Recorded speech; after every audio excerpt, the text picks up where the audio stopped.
Early as 1928, the communists declared that the racial differences among our people constituted the weakest and most vulnerable point in our social fabric. By constantly probing and straining at this one spot, they calculated that eventually the cloth could be torn apart and that Americans could be divided, weakened, and perhaps even set against each other in open combat. We mustn't kid ourselves into thinking that the communists have placed their agitators only into the black communities. They're working both sides of the street. They want hatred, violence, and bloodshed between the races, and they don't care how they get it or whom they use, even children if necessary. Here is a book that I think ought to be in every home library. It's entitled Color, Communism, and Common Sense by Manning Johnson. He joined the party as a young man because he honestly believed that the communists were trying to improve the conditions of his people.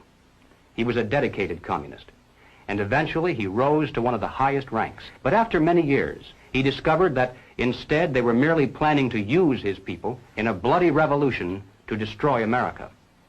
And when he woke up to this, he dropped out of the party and devoted the rest of his life trying to alert his fellow citizens of all races to the true nature of the Communist Party as he knew it to be from the inside. Manning Johnson said, "Black rebellion was what Moscow wanted. Bloody racial conflict would split America. During the confusion, demoralization and panic would set in. Then finally the Reds say, workers stop work. Many of them seize arms by attacking arsenals. Street fights become frequent. Under the leadership of the Communist Party, the workers organize revolutionary committees to be in command of the uprising. Armed workers seize the principal government offices, invade the residences of the president and his cabinet members, arrest them, declare the old regime abolished, establish their own power." Now, here is a piece of vicious communist propaganda that perhaps some of you have seen. It's called The Crusader.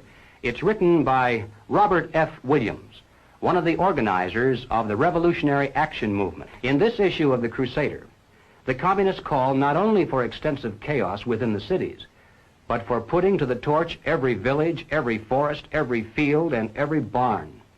The plan is for raging fires from one city to the next. The reason? Well, first, there's the value of sheer destruction. Secondly, it would force us to deploy our defenses and rescue units over the widest possible area. The communists point out that as long as our police and National Guard remain concentrated, they're invincible. But if they can be forced to spread out over the entire city and into the countryside as well, then they can be picked off from ambush one by one. And the third value of massive fire to the communists is psychological. The average American, they say, soft and decadent, when he sees billows of black smoke rising from one horizon to the other, when at night the only light he has to see by is the flickering red from flames leaping into the sky, he'll become paralyzed with fear and panic.